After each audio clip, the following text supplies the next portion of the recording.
Olá, queridos, boa noite, boa noite, boa noite, graça e paz a todos nesta noite especial de sexta-feira, 10 de março de 2023.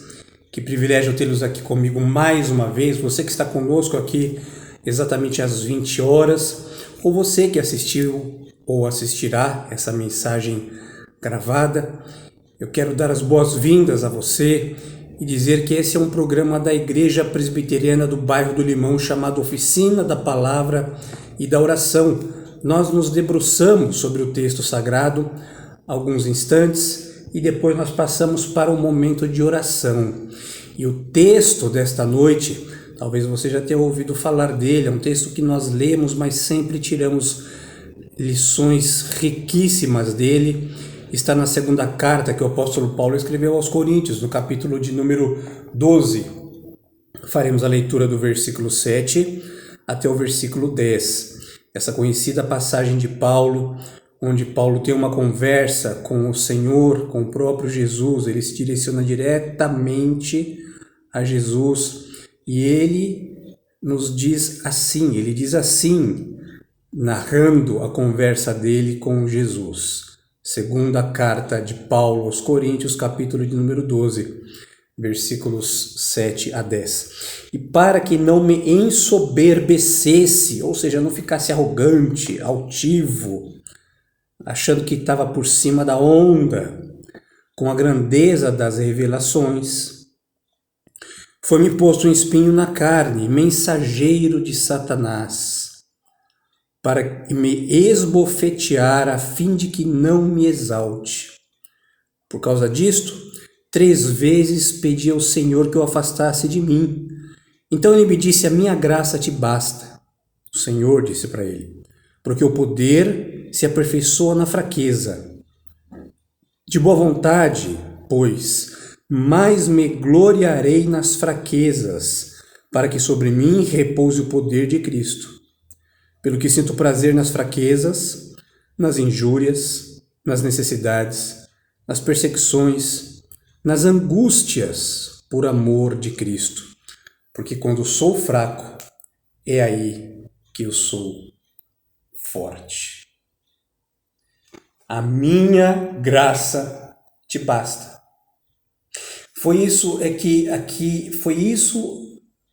que um dos homens bombas, como dizem alguns do Evangelho, Paulo, certamente aquele que mais sofreu por amor a Cristo, porque tantas coisas lhe aconteceram, foi essa frase que ele ouviu do Senhor Jesus. Em Atos, capítulo 14, versículo 19, ele foi arrastado por uma multidão para uma cidade chamada Listra, como se não bastasse. Ele foi apedrejado até quase morrer por essa multidão através desse apedrejamento, tanto que depois que a multidão achou que ele já estivesse morto, a multidão foi embora.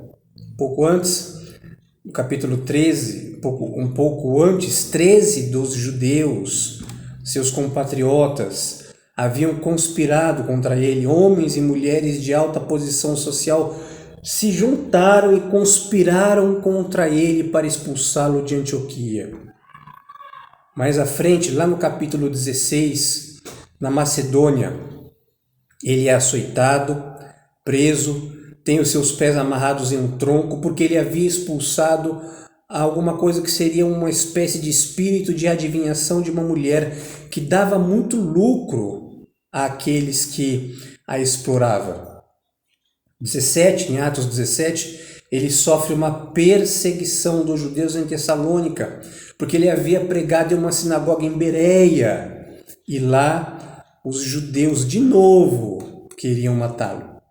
No capítulo 19, ele fica no meio de aquilo que se pode chamar de fogo cruzado, porque ele estava pregando contra os deuses de Éfeso, e alguns ourives incitaram o povo porque temeram ficar sem o seu lucro, porque é através da produção de imagens de ouro que esses ourives ganhavam o seu dinheiro. No capítulo 21, novamente, os judeus fazem uma grande confusão contra Paulo e ele porque ele levou um grego chamado Trófimo ao templo, pois esses judeus disseram que Paulo havia profanado o templo e por isso novamente uma multidão o arrasta para fora da cidade, ele novamente é espancado e novamente quase morto pela multidão. Então nós poderemos mencionar diversos outros fatos que Paulo sofreu, que ficou registrado nas Escrituras, fora aquilo que não foi registrado. E no meio de tudo isso, em um determinado momento, Paulo ora a Deus e fala assim: Senhor, eu tenho um espinho na carne.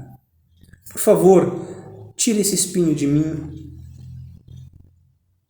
Ninguém sabe o que de fato era esse espinho, e no decorrer da história, ao longo dos anos, vários foram os palpites, as possibilidades aventadas, as sugestões ventiladas no decorrer dos séculos. Alguns dizem que era uma luta espiritual, outros dizem que era em virtude desses próprios judeus que o atormentavam, outros dizem que era problema de cegueira que ele tinha. Na verdade, ninguém sabe, porque tudo isso são conjecturas, nada disso foi comprovado. É de fato difícil determinar com certeza qual era a origem desse espinho. Quando você chegar lá, você pergunta para ele, eu também vou perguntar, e aí nós saberemos de fato o que era.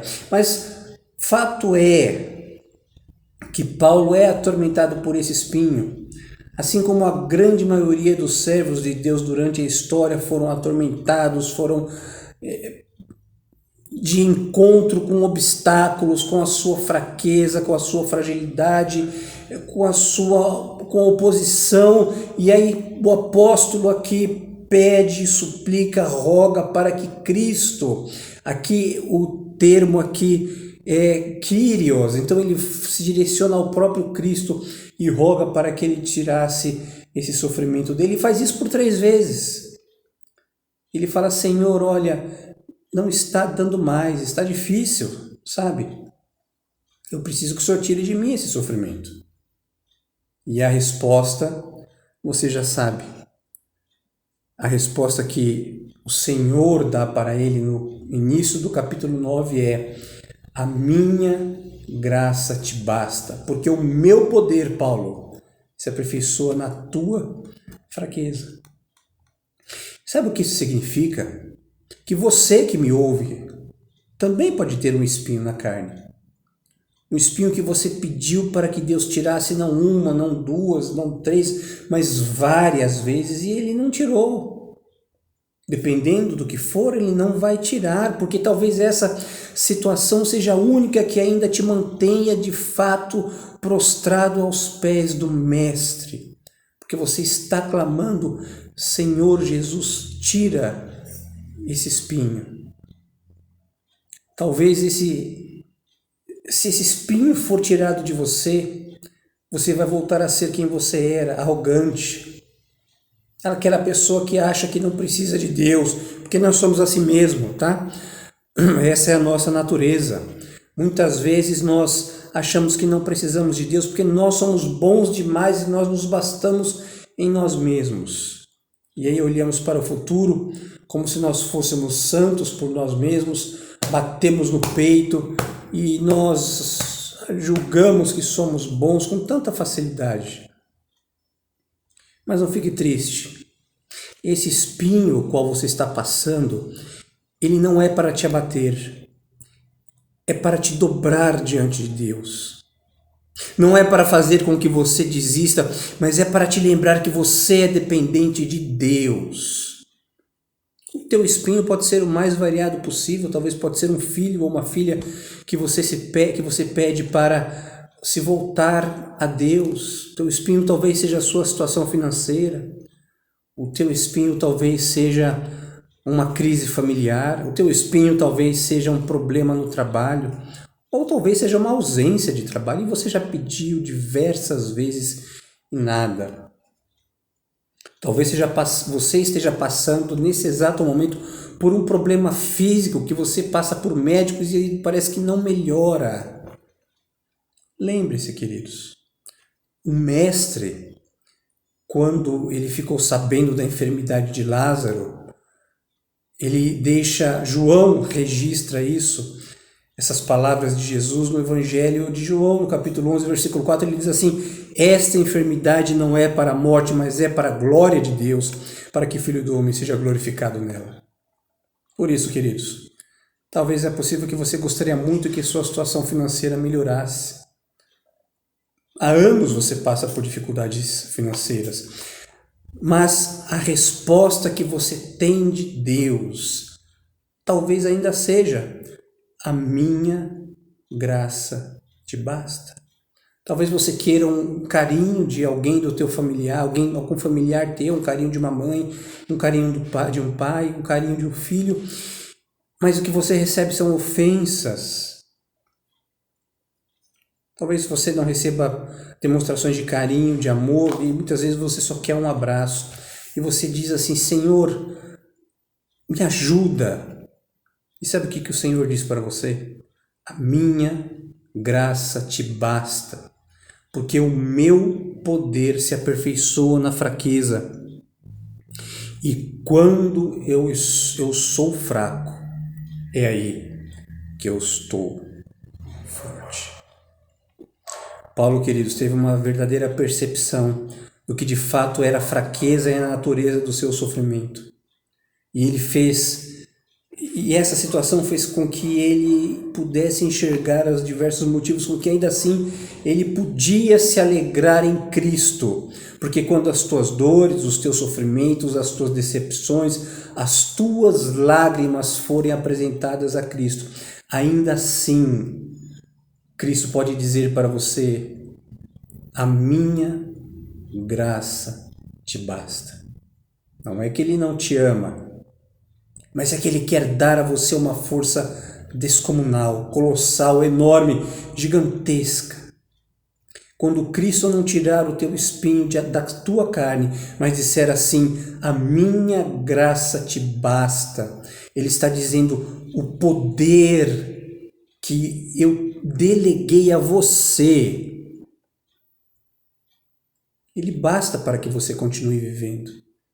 Ou seja, confie em mim, pois eu te darei uma força além da medida a qual fará que você não apenas suporte esse espinho, mas todos os outros espinhos que ainda virão.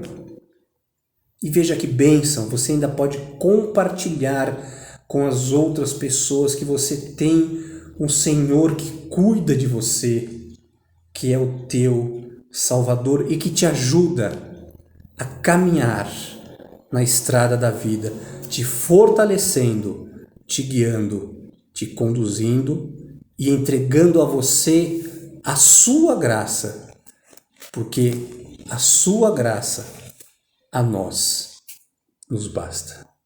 Vamos orar, queridos. Vamos colocar diante de Deus os nossos pedidos e pedir para que Ele olhe para nós nessa noite. Pedir para que Ele tenha misericórdia de nós e olhe para nós com o seu paternal cuidado. Vamos orar por todas as pessoas que estão necessitando de um auxílio em virtude de sua enfermidade. Vamos orar por todos aqueles que necessitam de um auxílio, tendo em vista estarem com o coração partido porque alguém os deixou de uma forma definitiva através da despedida eterna, que para nós na verdade não é eterna, é uma despedida momentânea, que é a morte. Vamos orar por você, querido, que está conosco esta noite e que tem orado para o Senhor mais de 2, de 3 vezes e ainda assim permanece com o teu espinho. Oremos. Senhor, obrigado pelos meus irmãos e pelas minhas irmãs que estão conosco esta noite. Conduza-os, abençoe-os, ó Deus. Olhe para todos aqueles que estão colocando diante de Ti os pedidos de oração. Que o Senhor deposite no coração de cada um deles a Tua força, a Tua esperança e a Tua graça, ó Deus, porque sabemos que é ela que basta a nós. Conduza-nos, ó Deus, em mais esse fim de semana, onde a nossa igreja, a Igreja Presbiteriana do Bairro do Limão, terá programações no sábado de manhã, no sábado à noite, no domingo de manhã, no domingo à noite. E nós, ó Deus, estaremos presentes em todas elas, mas principalmente o Senhor estará aqui conosco. nos abençoando, nos conduzindo e nos guardando. Livra-nos, ó Deus, de todo mal. Livra-nos do homem mau, do homem injusto, do homem perverso. E dá-nos, ó Deus, da Tua graça. Muito obrigado também, porque hoje, 10 de março de 2023, é uma data muito especial, Senhor. Que o Senhor continue nos dando graça, nos dando saúde, nos dando força e nos conduzindo segundo a Tua santa e soberana vontade. Perdoe os nossos pecados, ó Deus. É o que nós oramos em nome de Jesus. Para a glória de Jesus. Amém, amém e amém. Queridos, boa noite, que Deus abençoe vocês, vos guarde e nós esperamos você sábado agora, amanhã, dia 11, para a reunião da Federação da nossa Mocidade. Sábado à noite e amanhã às 18 horas, domingo de manhã na escola dominical e domingo à noite, por ocasião do nosso culto vespertino. Um grande abraço, querido, que Deus te abençoe.